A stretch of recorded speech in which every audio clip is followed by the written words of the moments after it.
الحمد لله حمدا دائما أبدا والحمد لله ثم الحمد لله الحمد لله رب العالمين على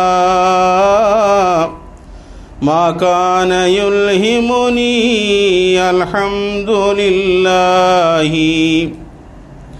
يا سيدي يا سندي غوثي ويا مددي كن لي ظهيرا على الأعداء بالمدد مجير عرضي وخذ بيدي مدى مددي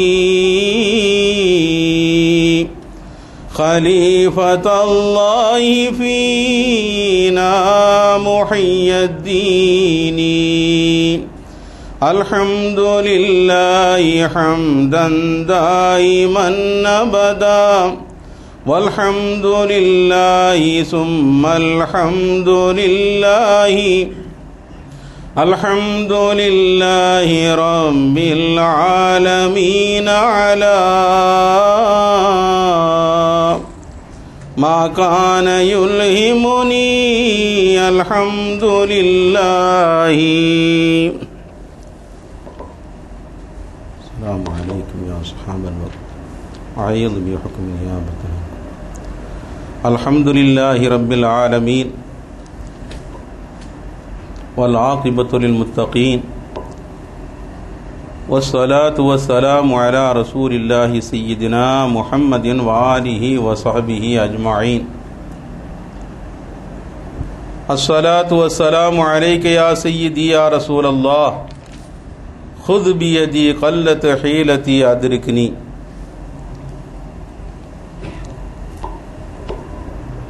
رضينا بالله ربا وبالإسلام دينا وبمحمد صلى الله عليه وآله وصحبه وسلم نبيا ورسولا وبمحي الدين عبد القادر الجيلاني رضي الله تعالى عنه شيخا ومرشدا عدد خلق الله وزنة عرش الله ومداد كلمات الله. கண்ணியத்திற்கும் சங்கைக்கும் உரிய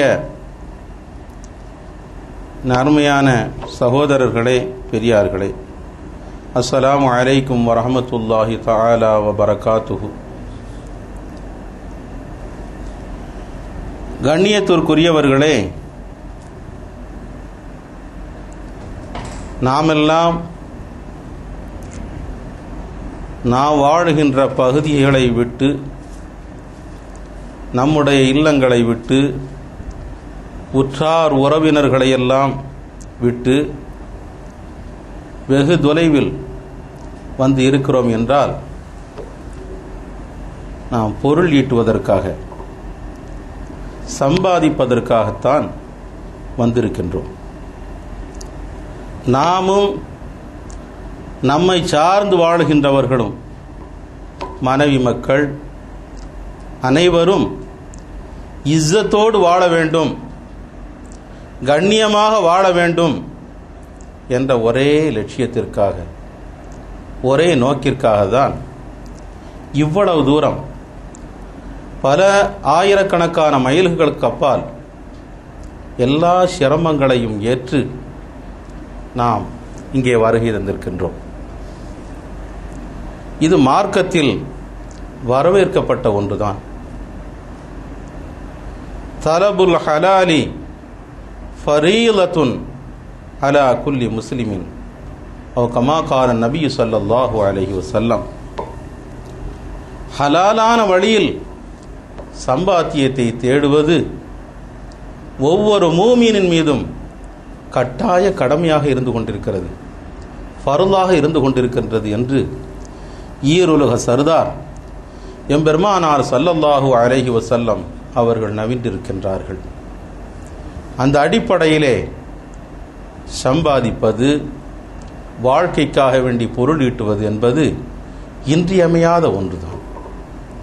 என்றாலும் நாம் சம்பாதிக்கின்ற வழி, சம்பாதிக்கின்ற முறை எந்த அடிப்படையில் இருக்கின்றது, எந்த வழிகளில் நம்முடைய பொருள்களை ஈட்டுகின்றோம், சேர்க்கின்றோம், எந்த வழிகளில் அவைகளை செலவு செய்கின்றோம் என்பதை ஒவ்வொரு மூமினும் கண்ணும் கருத்துமாக அதை கவனிப்பது மிக மிக இன்றியமையாத ஒன்றாகும். ஏனெனில் சம்பாத்தியம் என்பது வெறுமனே சம்பாதிப்பது என்பது இருக்கக்கூடாது. ஹலாலை தேடுவதுதான் ஃபர்து என்று பெருமானார் ஸல்லல்லாஹு அலைஹி வஸல்லம் அவர்கள் சொல்லியிருக்கின்றார்கள்.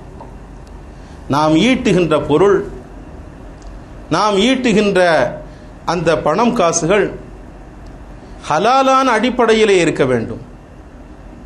நாம் செலவு செய்கின்ற அந்த வழிகளும் ஹலாலான அடிப்படையிலே இருக்க வேண்டும். அப்படி இருந்தால்தான் நாம் எந்த நோக்கத்திற்காக வேண்டி சம்பாதிக்கின்றோமோ, எந்த நோக்கத்திற்காக வேண்டி பொருள் ஈட்டுகின்றோமோ அந்த நோக்கம் நிறைவேறும், வெற்றி அடையும். நம்முடைய நாமும் நம்மை சார்ந்தவர்களும் நம்முடைய மனைவி மக்கள் அனைவரும் கண்ணியமாக இஸ்ஸத்தோடு மார்க்கத்தை பேணக்கூடிய நிலையிலே அல்லாஹு ரசூலுக்கும் பொருத்தமான அடிப்படையிலே வாழ வேண்டும். இம்மையிலும் மறுமையிலும் இம்மையோடு நம்முடைய வாழ்க்கை முடிவெறக்கூடியதல்ல. நீண்ட நெடிய வாழ்க்கை அங்கே இருந்து கொண்டிருக்கிறது. அழிவில்லாத வாழ்க்கை அங்கே இருந்து கொண்டிருக்கிறது. அந்த மறுமையினுடைய பேற்றை பெருமையோடு நாம் பெற்றுக்கொள்ள வேண்டும் என்பதை நோக்கமாக கொண்டுதான் ஒவ்வொருடைய மூமியினுடைய ஒவ்வொரு அடியும் எட்டும் அவனுடைய பாதையும் அமைந்திருக்கிறது. அருமைக்குரியவர்களே, நாம் எப்படியும் சம்பாதிக்கலாம், எந்த வழிகளிலேயும் நம்முடைய பொருள்களை ஈட்டலாம், எப்படியும் வாழலாம் என்ற நிலை ஏற்பட்டுவிட்டால் நாம் அதிகம் சம்பாதிக்க வேண்டும், பொருளீட்ட வேண்டும்.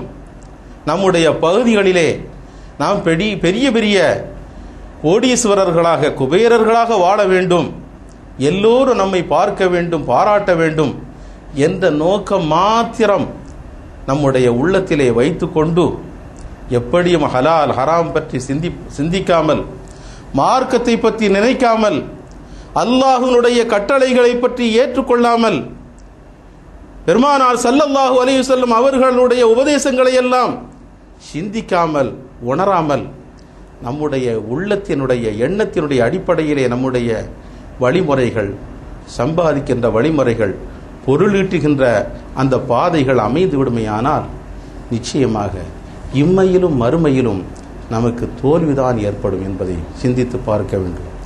அருமைக்குரியவர்களே, நமக்கு மட்டிலுமல்ல, நாம் எதிர்பார்த்திருக்கின்றோமே, கண்ணும் கருத்துமாக ஈன்றெடுத்து பெற்றெடுத்து வளர்த்து கொண்டிருக்கின்றோமே அந்த பிள்ளைகளுடைய வாழ்க்கை, அவர்களுடைய எதிர்காலம் எப்படி இருக்க வேண்டும்?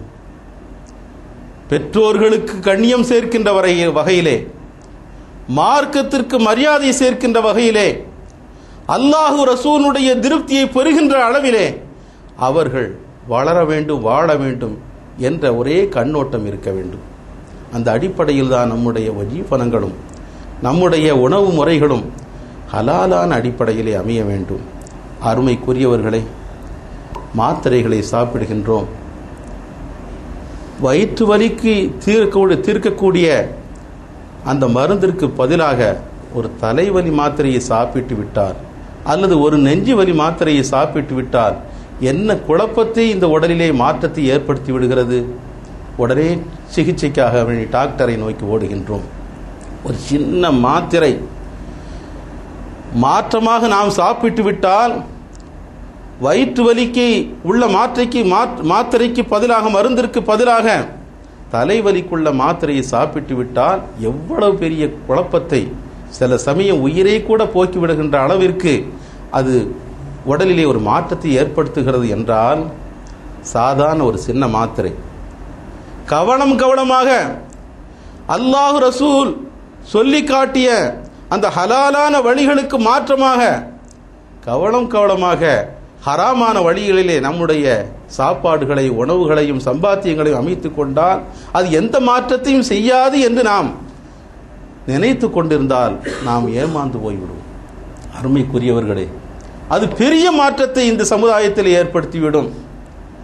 நம்முடைய உள்ளத்தில் ஒளிர்ந்து கொண்டிருக்கின்ற அந்த ஈமானை எல்லாம் அழித்து விடக்கூடிய சக்தி அந்த ஹராமுக்கு இருந்து கொண்டிருக்கிறது. நாம் ஈன்றெடுத்து பெற்றெடுத்து வளர்கின்ற அந்த பிள்ளைகளுடைய உள்ளத்திலே எரிய வேண்டிய ஜோதி, அந்த பிரகாச ஈமானை அணைத்து விடக்கூடிய ஒரு பெரிய அழிவு அந்த ஹராமான பொருள்களுக்கு இருந்து கொண்டிருக்கிறது என்பதை நாம் சிந்தித்து பார்க்க வேண்டும். மிக முக்கியமாக தாய்மார்கள் அதில் கவனமாக இருந்து கொண்டிருக்க வேண்டும். 10 மாதம் சுமந்து வளர்க்கின்ற அந்த பிள்ளையின் தாயினுடைய வயிற்றிலே இருக்கின்ற நேரத்தில் ஹராமான உணவுகள் வயிற்றுக்குள் சேர்ந்து விடக்கூடாது. அது பிள்ளையினுடைய வளர்ச்சியையும், பிள்ளையினுடைய எந்த நோக்கத்திற்காக வேண்டி அந்த பிள்ளை நாம் ஈன்றெடுக்கிறோமோ, வளர்க்கிறோமோ, அந்த நோக்கம் அடிபட்டு போகக்கூடாது, அழிந்து விடக்கூடாது என்பதில் கவனமாக இருக்க வேண்டும். அருமைக்குரியவர்களே, சையதுனா அபா யஸீத் பிஸ்தாமி ரலியல்லாஹு தஆலா அன்ஹு அவர்கள் மெய்ஞான உலகத்தில் கொடிகட்டி பறந்தவர்கள், மேலான ஒரு பதவியை அடைந்தவர்கள். அப்படிப்பட்ட நாதா அபா யஸீத் பிஸ்தாமி ரலியல்லாஹு தஆலா அன்ஹு அவர்கள் தன்னுடைய தவத்தினுடைய துவக்க காலத்தில் தவச்சாலைக்குள் நுழைகின்றார்கள், தவத்திலே ஈடுபடுகின்றார்கள். முராகபா முஷாஹதா என்ற இறை தியானத்திலே ஈடுபட்டிருக்கின்ற நேரத்தில் அவர்களுடைய உள்ளம் ஒரு நிலைப்பட மறுக்கின்றது. மனதோடு போராடுகின்றார்கள். போராடி அந்த உள்ளத்தை ஒருநிலைப்படுத்த வேண்டும், இறைவனுடைய தியானத்திலே ஒன்றிக்க செய்ய வேண்டும் என்று பல நாட்கள் முயற்சிக்கின்றார்கள். அவர்களுடைய உள்ளம் இடம் தரவில்லை, மறுக்கின்றது. பல்வேறு சிந்தனைகளால் உழன்று கொண்டிருக்கின்றது. அல்லாஹ்வினிடம் தௌபா செய்கிறார்கள். ஏதோ தன்னுடைய வாழ்க்கையில் ஒரு தவறான காரியங்களோ அது ஹராமான உணவுகளோ சேர்ந்திருக்குமோ என்று சிந்தித்து பார்க்கின்றார்கள். எப்படி இருந்தாலும் அல்லாஹ் மன்னிப்பவன் என்று பிரார்த்திக்கின்றார்கள். இருந்தாலும் அவர்களுடைய உள்ளம் ஒன்றிக்க மறுக்கின்றது. யோசிக்கின்றார்கள், நாம் நம்முடைய வாழ்க்கையில் எந்த ஹராமி, ஒரு சிறிது ஹராம் கூட நாம் உட்கொண்டது இல்லை. இருந்தாலும் நம்முடைய தாயாருடைய வயிற்றில் இருக்கின்ற நேரத்தில் தாயார் ஏதாவது மறந்து தவறான முறையில் ஒரு ஹராமான பொருளை சாப்பிட்டிருப்பார்களோ, அதை போய் விசாரித்து வர வேண்டும் என்று அவர்கள் நினைக்கின்றார்கள். அவர்களுடைய தாயாரை பற்றி அவர்களுக்கு நன்றாக தெரியும். எவ்வளவு பேணுதல் மிக்கவர்கள், பக்தியுடையவர்கள், அல்லாஹ்வினுடைய சிந்தனையிலே ஊறி திளைத்தவர்கள் என்பதை பற்றி நன்றாக விளங்கியவர்கள்தான். இருந்தாலும் தன்னுடைய நிலை எப்படி நொய்ந்து கொண்டிருக்கிறதே, உள்ளம் வதைந்து கொண்டிருக்கிறதே, இதற்கு ஒரு முடிவு கட்டியாக வேண்டும். ஓடோடி வருகின்றார்கள் தன்னுடைய தாயாரை தேடி. அருமை தாயினுடைய காலை முத்தி மோந்தவர்களாக, என்னரும் தாயே, ஒன்றை உங்களிடத்தில் நான் ஒழிக்காமல் கேட்கின்றேன், நீங்கள் எனக்கு நிவர்த்தி செய்ய வேண்டும். இதோ உங்களுடைய அனுமதியின் பேரில் தான் இந்த தவச்சாலைக்குள் நுழைந்து நான் தவத்தை மேற்கொண்டேன். ஆனால் என்னுடைய உள்ளம் அல்லாஹ்வினுடைய அந்த தியானத்தில் ஒன்றித்து வருவதற்கு மறுக்கின்றது.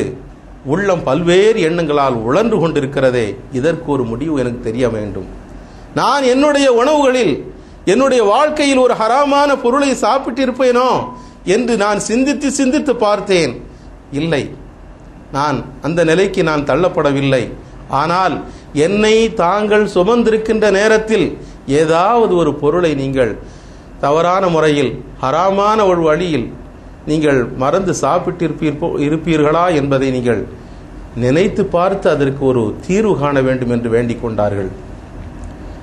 அருமை தாய் தன்னுடைய மகனை முத்தி மோந்தவர்களாக, என்னரும் மகனே, ஒரு எண்ணம் எனக்கு உள்ளத்தில் ஒளிந்து கொண்டே இருந்தது. உன்னை நான் சுமந்து கொண்டிருக்கின்ற நேரத்தில், வயிற்றில் சுமந்து கொண்டிருக்கின்ற நேரத்தில், இந்த இடத்தில், இந்த வீட்டில் நான் பணி செய்து கொண்டிருந்தேன். அந்த பணி செய்கிற காலத்தில் அவர்கள் என்னை அன்போடு வைத்திருந்தார்கள், மரியாதையோடு நடத்தி கொண்டிருந்தார்கள். அந்த நேரத்தில் அந்த வீட்டில் இருந்த நெய், அதன் மீது எனக்கு ஒரு ஆர்வம் ஏற்பட்டது, ஒரு ஆசை ஏற்பட்டது. அந்த வீட்டினுடைய அம்மாவிடம், முதலாளி அம்மாவிடம் கேட்காமல் நான் அதை கொஞ்சம் சாப்பிட்டு விட்டேன். அந்த நேரத்தில் உன்னை நான் அமலாயிருந்தேன், வயிற்றிலே நீ இருந்தாய் என்று அந்த அம்மா அவர்கள், தாய் அவர்கள் சொன்னார்கள். ஆனால் அது சாதாரண விஷயமாகத்தான் நான் நினைத்தேன். அந்த வீட்டில் அதை எவ்வளவு சாப்பிட்டாலும் அதை பற்றி கேட்பார் யாரும் இல்லை, எனக்கு அனுமதி உண்டு. என்றாலும் கூட நான் கேட்காமல் சாப்பிட்டதை பற்றி என்னுடைய உள்ளம் உறுத்தி கொண்டேதான் இருக்கிறது. இன்னமும் அது என்னுடைய உள்ளத்தில் ஒரு பக்கத்தில் இடித்து கொண்டுதான் இருக்கிறது. நீ கேட்டவுடன் அது ஞாபகத்துக்கு வந்துவிட்டது. இதோ நான் செல்கிறேன் என்று ஓடோடி செல்கின்றார்கள். அந்த அம்மா பேரு தாய் வேலை செய்து கொண்டிருந்த, பணி செய்து கொண்டிருந்த அந்த வீட்டை நோக்கி போகின்றார்கள். வீட்டார்கள் பார்க்கின்றார்கள், வரவேற்கின்றார்கள்.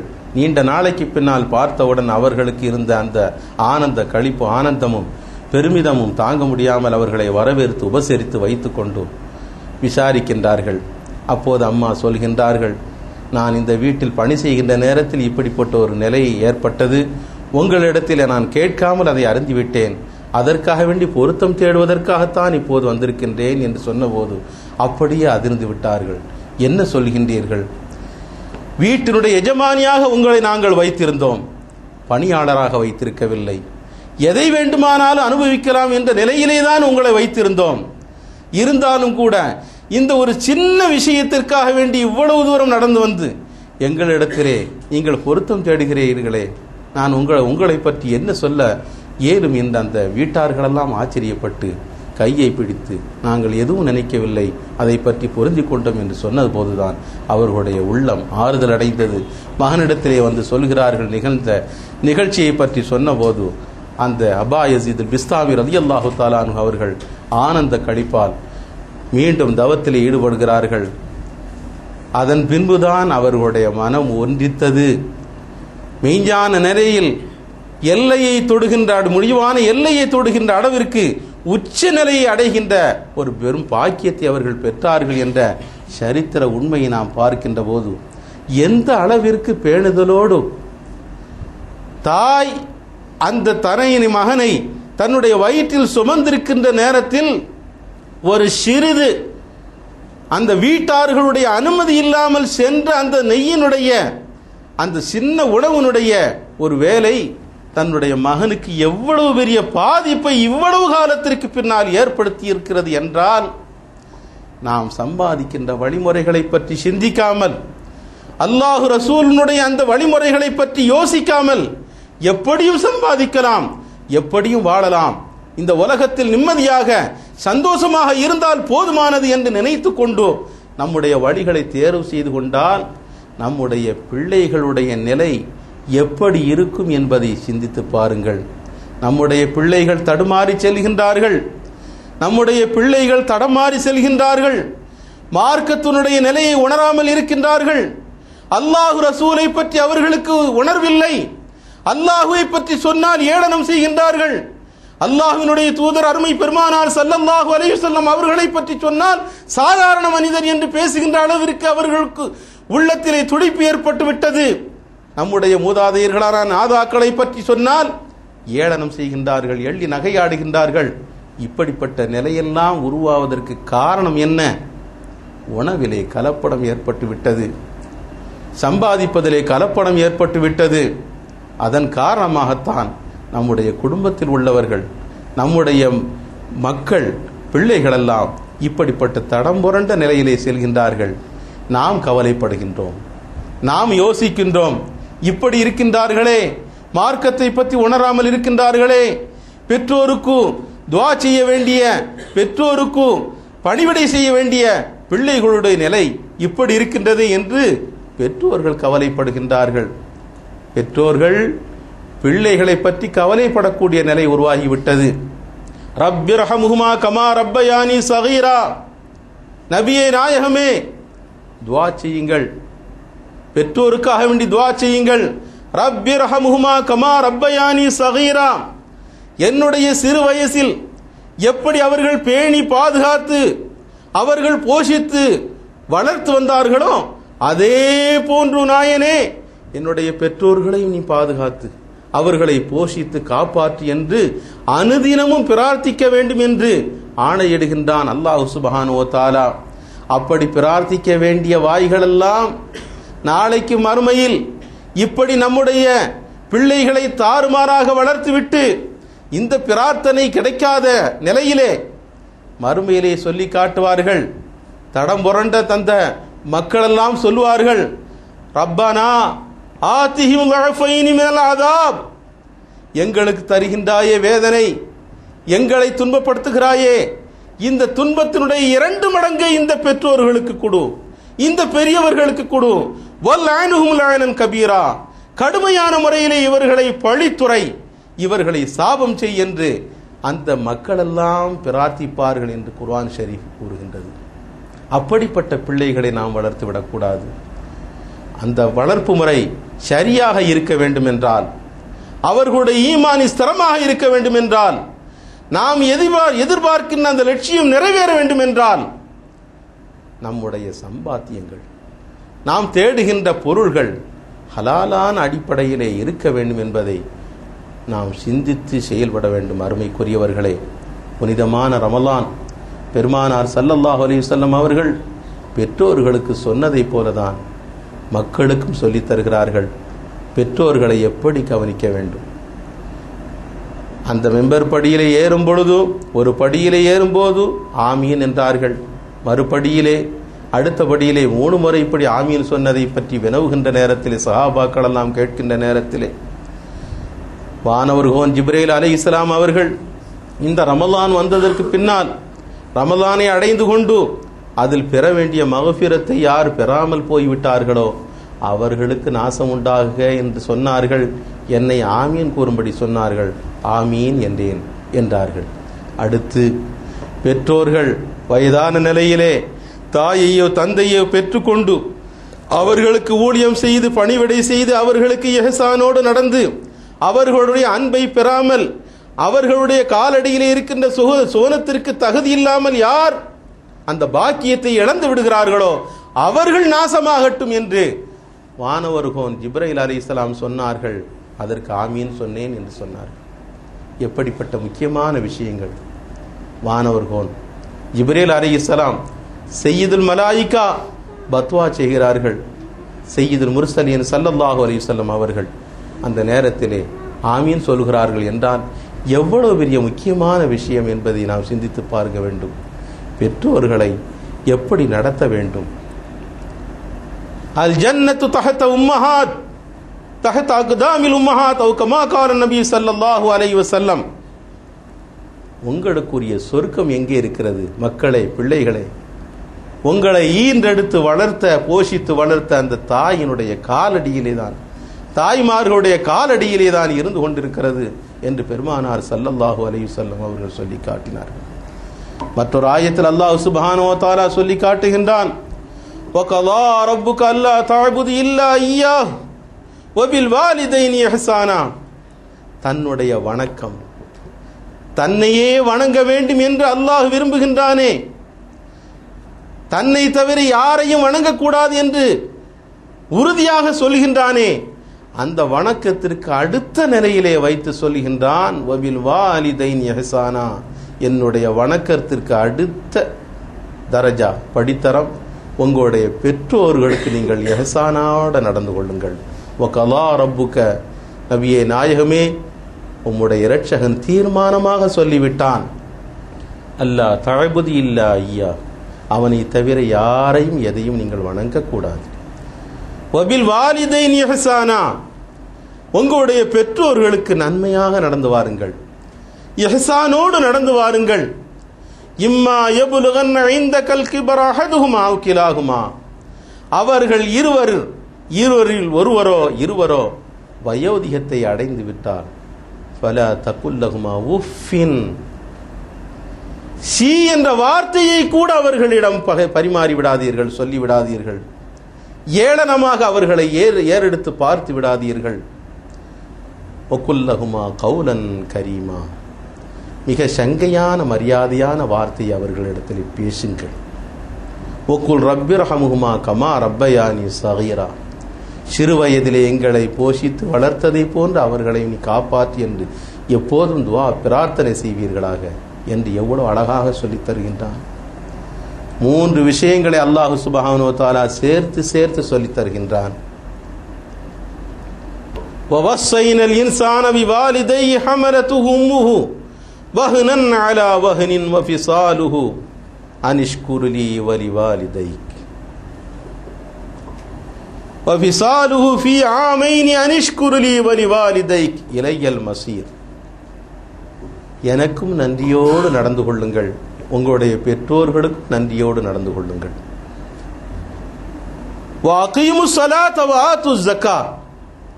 தொழுகையை நிலைநாட்டி வாருங்கள், ஜக்காத்தையும் கொடுங்கள். இணைத்தே சொல்லுகின்றான்.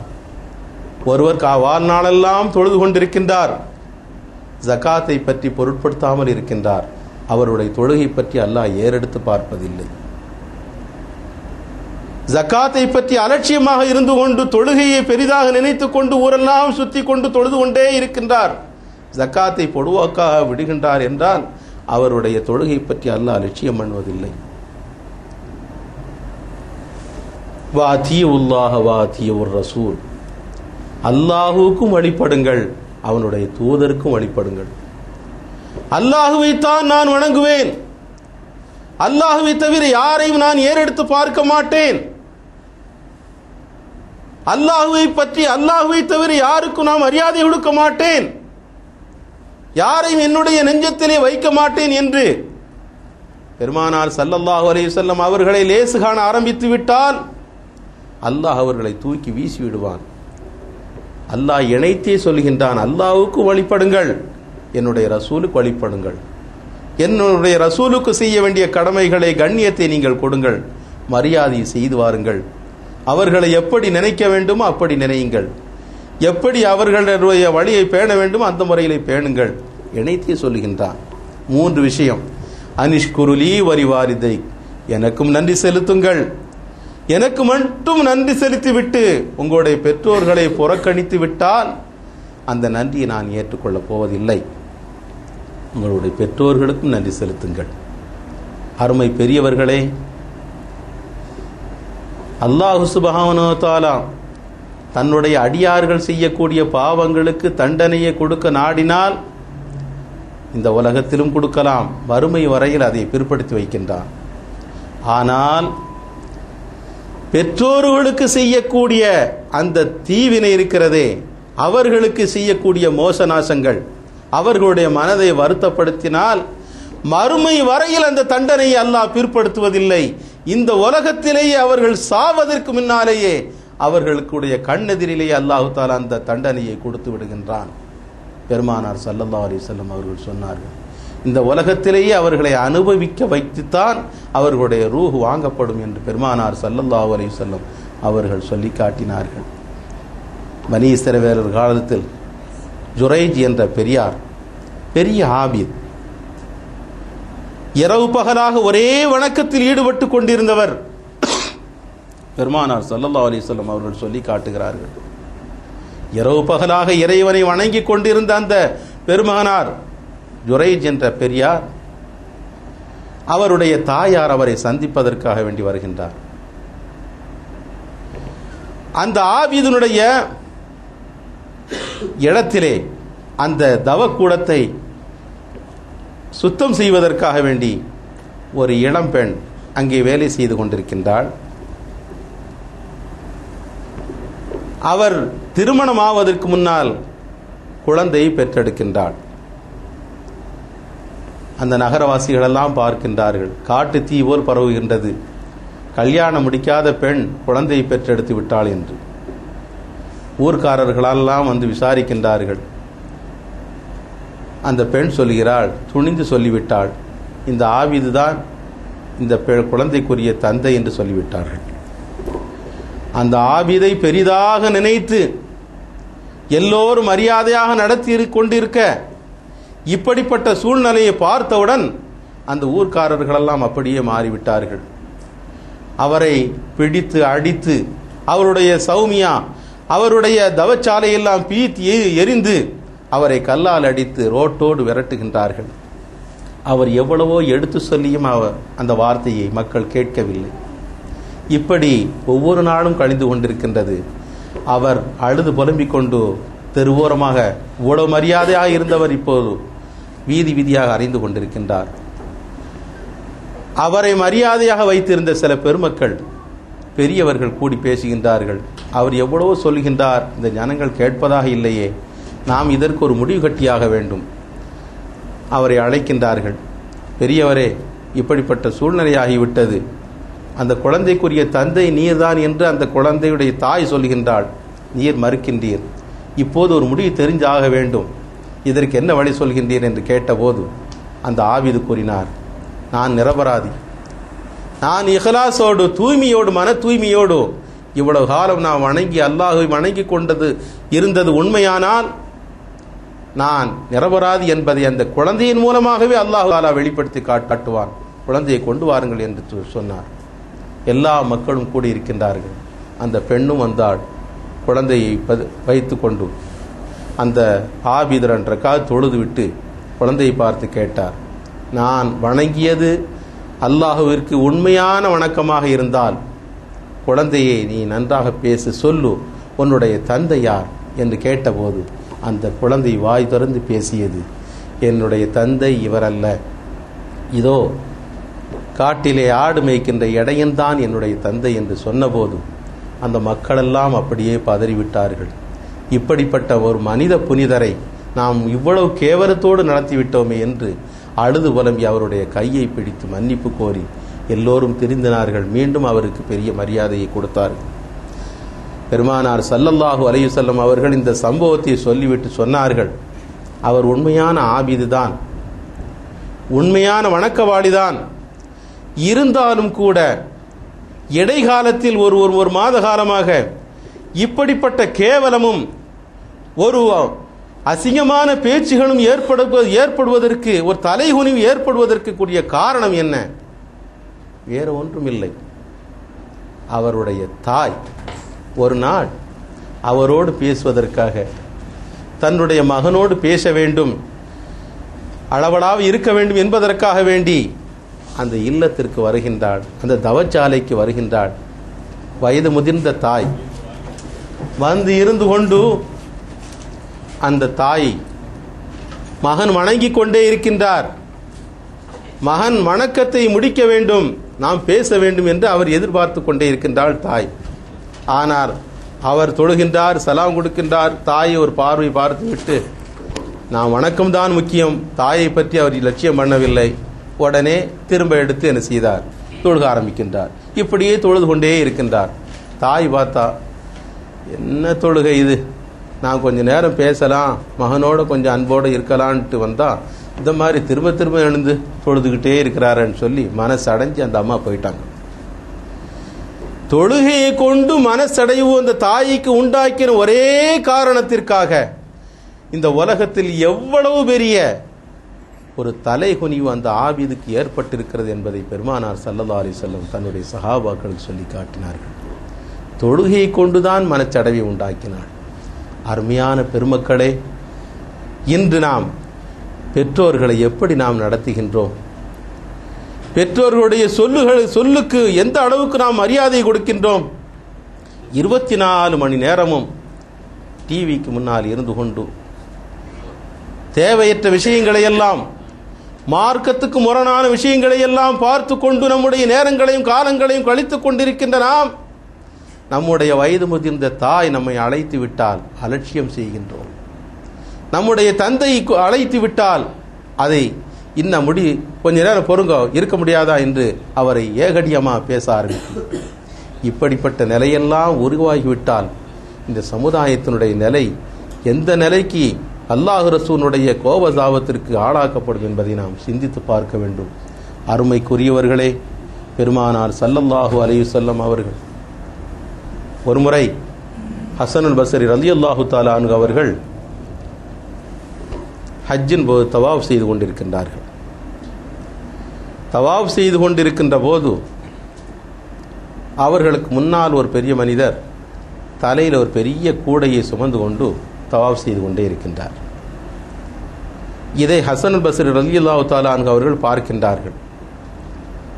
என்ன இந்த மனிதர் இவ்வளவு புனிதமான இடத்தில் அதவு குறைச்சலா இப்படி தலையில் ஒரு இதை தூக்கிட்டு அலைகிறாருன்ட்டு அவரை சகோதரர் என்று அழைத்து, இந்த இப்படிப்பட்ட வணக்கமுள்ள எல்லோரும் வணங்கி கொண்டிருக்கின்ற இந்த இடத்தில் இப்படி அதப்பு குறைச்சலாக இருக்கின்றீரே, தலையில் என்னத்தை வைத்துக் கொண்டிருக்கிறீர் என்று அவர்கள் கேட்கிறார்கள். அந்த பெரியவர் சொல்கின்றார், என்னுடைய தலையில் வைத்திருப்பது இந்த கூடைக்குள் என்னுடைய வயது முதிர்ந்த தாயைத்தான் நான் தூக்கி கொண்டு செல்கின்றேன், தவாஃப் செய்கின்றேன், நான் அதவு குறைத்தலாக நடக்கவில்லை என்று அவர் பதில் சொல்கின்றார். இப்படி 7 ஹஜ்ஜு என்னுடைய தாயை நான் தூக்கி கொண்டே சுமக்க வேண்டும் என்று நான் நினைத்து நான் இப்படி தவாஃப் செய்கிறேன் என்று சொன்னபோது சையதுனா ஹசனுல் பஸ்ரி ரலியல்லாஹு தஆலா அன்ஹு அவர்கள் சொன்னார்கள், மிக சந்தோஷம், கிழக்கு திக்கிலிருந்து மேற்கு திக்கு வரை உன்னுடைய தாயை வாழ்நாளெல்லாம் நீ இப்படி சுமந்து சென்றாலும் உன்னுடைய தாயினுடைய வயிற்றில் நீ இருக்கின்ற நேரத்தில் ஒரு முறை இப்படி பிறண்டிருப்பியே, அந்த வலிக்கு அது ஈடாகாதப்பா என்று சொன்னார்கள். உன்னுடைய தாயாருடைய வயிற்றில் இருக்கும்போது அப்படி புரண்டு நீ அப்படி இருப்பாயல்லவா, அந்த வலிக்கு நீ வாழ்நாளெல்லாம் உன்னுடைய தாயை சுமந்து அலைந்தாலும் அதற்கு ஈடாகாது என்று அந்த பெருமானார் ஹசனுல் பஸ்ரி ரலியல்லாஹு தஆலா அன்ஹு அவர்கள் சொல்லி காட்டினார்கள். அருமையான பெருமக்களே, இறுதி முடிவு நல்ல முடிவாக ஆக வேண்டுமென்றால், கலிமா ஷஹாதத்தோடு போய் சேர வேண்டுமென்றால் பெற்றோர்களை மரியாதையாக நாம் நடத்த வேண்டும். பெற்றோர்களுடைய அன்புக்கு நாம் பாத்திரமானவர்களாக ஆக வேண்டும். அருமைக்குரியவர்களே, அல்கமா ரலியல்லாஹு தஆலா அன்ஹு அவர்களுடைய சம்பவத்தை நீங்கள் கேள்விப்பட்டிருப்பீர்கள். மரண தருவாயில் இருந்து கொண்டிருக்கின்றார்கள். அவர்களுக்கு சுற்றி இருப்பவர்களெல்லாம் கலிமா சொல்லிக் கொடுக்கிறார்கள், வாயில் கலிமா வரவில்லை. மரண வேதனையிலே துடித்துக் கொண்டிருக்கின்றார். நிலைமையை பார்த்துவிட்டு ஸல்லல்லாஹு அலைஹி வஸல்லம் அவர்களுக்கு செய்தி அனுப்பப்படுகிறது. ரசூலுல்லாஹி ஸல்லல்லாஹு அலைஹி வஸல்லம் அவர்கள் 4 சஹாபாக்களை அனுப்பி வைக்கின்றார்கள். சையதுனா பிலால் ரலியல்லாஹு தஆலா அன்ஹு, சையதுனா அலி கர்ரமல்லாஹு வஜ்ஹா, சையதுனா சல்மான் ஃபாரிஸ் ரலியல்லாஹு தஆலா அன்ஹு, சையதுனா அம்மார் ரலியல்லாஹு தஆலா அன்ஹு 4 பேர்களையும் அனுப்பி வைக்கிறார்கள். வந்தவர்கள் பார்க்கின்றார்கள், உயர்ந்த சஹாபி தன்னுடைய தோழர் இப்படிப்பட்ட நிலையிலே இருக்கின்றாரே என்று பக்கத்தில் அருகிலே சென்று கலிமா ஷஹாதாவை சொல்லிக் கொடுக்கின்றார்கள். நாவ் இழவில்லை, அப்படியே நிலைகுத்திருக்கின்றார். நிலைமை மோசமாக இருக்கின்றது. ஸல்லல்லாஹு அலைஹி வஸல்லம் அவர்களிடம் வந்து சொல்கின்றார்கள். அப்படியா என்று கேட்டுவிட்டு அவருடைய தாயாரை, முதிய தாயாரை அழைக்கின்றார்கள். இந்த நிலையில் அவருடைய வாயில் கலிமா வரவில்லையே, அவருடைய வாழ்க்கை முறை எப்படி அமைந்திருந்தது சொல்லுங்கள் என்று கேட்கின்றார்கள். அந்த மூதாட்டி சொல்கின்றார், அவர் காலமெல்லாம் தொழக்கூடியவராகத்தான் இருந்தார், காலமெல்லாம் நோன்பு நோக்கக்கூடியவராகத்தான் இருந்தார். என்றாலும் கூட அவருடைய மனைவியினுடைய வார்த்தைக்கு முக்கியத்துவம் கொடுப்பார். என்னை புறக்கணித்து விடுவார், என்னுடைய பேச்சை தட்டி விடுவார், எனக்கு எந்த மரியாதையும் இந்த வீட்டில் கிடையாது, அவமரியாதையோடு நடத்துவார். இது என்னுடைய உள்ளத்தினுடைய ஆழத்தை மிக மிக தாக்கிவிட்டது நாயகமே என்று அந்த மூதாட்டி அழுகின்றாள். அப்படியா? பெருமானார் ஸல்லல்லாஹு அலைஹி வஸல்லம் அவர்கள், நீ அதை பொறுத்து மன்னித்தேன் என்று சொல்லம்மா, அப்படி பொறுத்து கொண்டால்தான் இவர் நலமாக போய் சேர்வார் என்று பெருமானார் ஸல்லல்லாஹு அலைஹி வஸல்லம் அவர்கள் சொல்கின்றார்கள். அந்த தாய், யா ரசூலல்லாஹ், என்னுடைய மனம் இடம் கொடுக்கவில்லை, அந்த அளவிற்கு என்னை மரியாதையாக நடத்திவிட்டார், என்னுடைய மனம் வேதனையால் துடிக்கின்றது என்று மீண்டும் அந்த தாய் சொல்ல, அருமை பெருமானார் ஸல்லல்லாஹு அலைஹி வஸல்லம் அவர்கள் ஹஸரத் பிலால் ரலியல்லாஹு தஆலா அன்ஹு அவர்களை அழைத்து, இதோ விறகுகளை அள்ளி வாருங்கள், கொண்டு வாருங்கள், போதுமான விறகு கட்டைகளை கொண்டு வாருங்கள், தீயை பற்ற வையுங்கள், இந்த அல்கமா என்ற தோழரை அந்த தீயிலே நெருப்பிலே இட்டு பொசுக்குங்கள் என்று சொல்லுகின்றார்கள். பெருமானார் ஸல்லல்லாஹு அலைஹி வஸல்லம் அவர்கள் காருண்ய சீலர், கருணை நபிநாதர், ஹரீசுன் அலைக்கும் பில் முஃமினீன ரഊஃபுர் ரஹீம், நீங்கள் படக்கூடிய துயரங்களை தனக்கு வந்ததை போன்று எண்ணக்கூடியவர்கள், அஸீஸுன் அலை, பாரமாக நினைக்கக்கூடியவர்கள், மூமீன்களுக்கு வரக்கூடிய துன்பங்களை தனக்கு வந்ததை போன்று எண்ணக்கூடியவர்கள், நீங்கள் கஷ்டம் அடையக்கூடாது, துன்பம் அடையக்கூடாது என்பதில் மிக ஆர்வமாக இருக்கக்கூடியவர்கள். பில் மூமினீன ரഊஃபுர் ரஹீம். தன்னை நம்பியவர்களை மீது அன்பு பாராட்டக்கூடியவர்கள், கிருபை செய்யக்கூடியவர்கள் என்று அல்லாஹ் சுப்ஹானஹு வ தஆலா தன்னுடைய ஹபீப் ஸல்லல்லாஹு அலைஹி வஸல்லம் அவர்களை சொல்லி காட்டுகின்றானே. அப்படிப்பட்ட பெருமானார் ஸல்லல்லாஹு அலைஹி வஸல்லம் அவர்கள் அல்கமாவை தூக்கி இந்த நெருப்பிலே போடுங்கள், அந்த தாயினுடைய கொதிப்பு அடங்க வேண்டும் என்று அவர்கள் விரும்புகின்றார்கள். தாயினுடைய உள்ளம் தாங்குமா? பதறி போய் பெருமானார் ஸல்லல்லாஹு அலைஹி வஸல்லம் அவர்களிடத்தில் வந்து, யா ரசூலல்லாஹ், நான் மன்னித்து விட்டேன், என்னுடைய மகனை ஏற்றுக்கொண்டேன், நான் பொறுத்து கொண்டேன் என்று சொன்னபோதுதான் பெருமானார் ஸல்லல்லாஹு அலைஹி வஸல்லம் அவர்கள், அருமை தாயே, உம்முடைய மகனாரை நரக நெருப்பிலிருந்து நீ காப்பாற்றி விட்டாய் அம்மா என்று சொல்லி அவர்களை ஆசீர்வதிக்கின்றார்கள். 4 சஹாபாக்களை அனுப்பி பார்க்க சொல்கின்றார்கள். அந்த தாய் நான் மன்னித்து விட்டேன் என்று சொன்ன பொழுதுதான் அஷ்ஹது அல்லா இலாஹ இல்லல்லாஹ் அஷ்ஹது அன்ன முஹம்மதர் ரசூலுல்லாஹ் என்ற அந்த அற்புதமான கலிமா அந்த வாயில் இருந்து தொனிக்கின்றதை அருகில் இருந்தவர்களெல்லாம் ஆச்சரியத்தோடு பார்க்கின்றார்கள். பெருமானார் ஸல்லல்லாஹு அலைஹி வஸல்லம் அவர்கள் அவரை அடக்கிவிட்டு தோழர்களுக்கு சொல்லுகின்றார்கள், அருமை தோழர்களே, அருமை சஹாபாக்களே, உங்களுடைய தாய்மார்களுக்கு, உங்களுடைய பெற்றோர்களுக்கு மரியாதை கொடுங்கள். உங்களுடைய கட்டிய மனைவியினுடைய அந்த மனைவிக்காக வேண்டி உங்களுடைய பெற்றோர்களை புறக்கணிக்காதீர்கள். அப்படி புறக்கணிப்பீர்களேயானால் அல்லாஹ்வினுடைய முனிவும் சாபமும் மலக்குமார்களுடைய சாபம் உங்களுக்கு ஏற்பட்டுவிடும் என்று பெருமானார் ஸல்லல்லாஹு அலைஹி வஸல்லம் அவர்கள் எச்சரித்தார்கள். அருமைக்குரியவர்களே, பெருமானார் ஸல்லல்லாஹு அலைஹி வஸல்லம் அவர்கள் பெற்றோருடைய அந்த கண்ணியத்தை, அவர்களுக்கு ஊழியம் செய்வதிலேயே தன்னுடைய வாழ்நாளை எல்லாம் கழித்து விடுவார்கள் என்பதற்காக வேண்டித்தான் அவர்கள் சிறு வயதிலேயே அவருடைய பெற்றோரை அல்லாஹ் சுப்ஹானஹு வ தஆலா தன் பக்கம் அழைத்து கொண்டான் என்று பெரியவர்கள் சொல்லி காட்டுவார்கள். அவர்களுக்கு ரிசாலத்தினுடைய பொறுப்பு இருக்கின்றது. உலகத்திற்கெல்லாம் வழிகாட்ட வேண்டிய பெரும் பொறுப்பு, பெரும் பாரமான பொறுப்பு அவர்களுக்கு இருக்கின்றது. இந்த பொறுப்புடனே தன்னுடைய ஹபீப் ஸல்லல்லாஹு அலைஹி வஸல்லம் அவர்கள் அவர்களுடைய பெற்றோர்களும் ஜீவியமாக ஹயாத்தோடு இருந்தால் அந்த ஊழியத்திலேயே தன்னுடைய வாழ்நாளை எல்லாம் கழித்து விடுவார்கள். அந்த பாரத்தையும் அவர்களுக்கு கொடுத்து விடக்கூடாது என்பதற்காக வேண்டித்தான் சிறு வயதிலேயே அவர்களுடைய பெற்றோரை அல்லாஹ் சுப்ஹானஹு வ தஆலா தன் பக்கம் அழைத்து கொண்டான். அருமையான பெருமக்களே, ஒருமுறை சஹாபாக்களோடு பேசிக்கொண்டிருக்கின்ற நேரத்தில் வயது முதிர்ந்த ஒரு தாய் வருகின்றாள். அதை தூரத்திலே பார்த்து விட்டவுடன் பெருமானார் ஸல்லல்லாஹு அலைஹி வஸல்லம் அப்படியே பதறி விழுந்து எழுந்து அந்த பெருமாட்டியை அப்படியே அழைத்து வருகின்றார்கள். தன்னுடைய பரிவட்டத்தை அப்படியே விரித்து அந்த பெரிய பெருமாட்டியை அப்படியே இருக்க வைத்து மரியாதையோடு நின்று கொண்டு அவர்களோடு அளவளவாய் பேசி அனுப்பி வைக்கின்றார்கள்.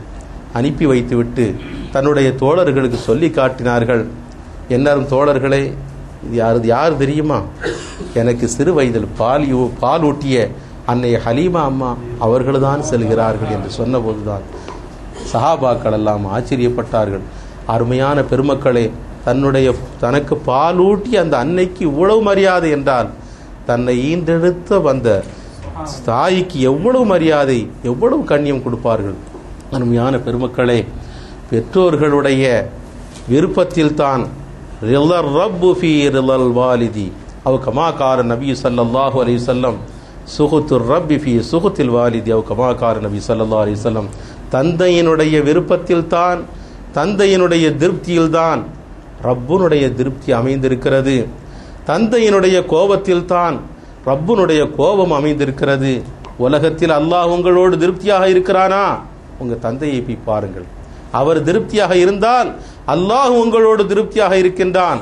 அவர் உங்களோடு கோபத்தோடு இருந்தால் நிச்சயமாக அல்லாஹும் கோபத்தோடு தான் இருக்கின்றான் என்பதை உணர்ந்து கொள்ளுங்கள் என்று பெருமானார் ஸல்லல்லாஹு அலைஹி வஸல்லம் அவர்கள் சொல்லி காட்டினார்கள்.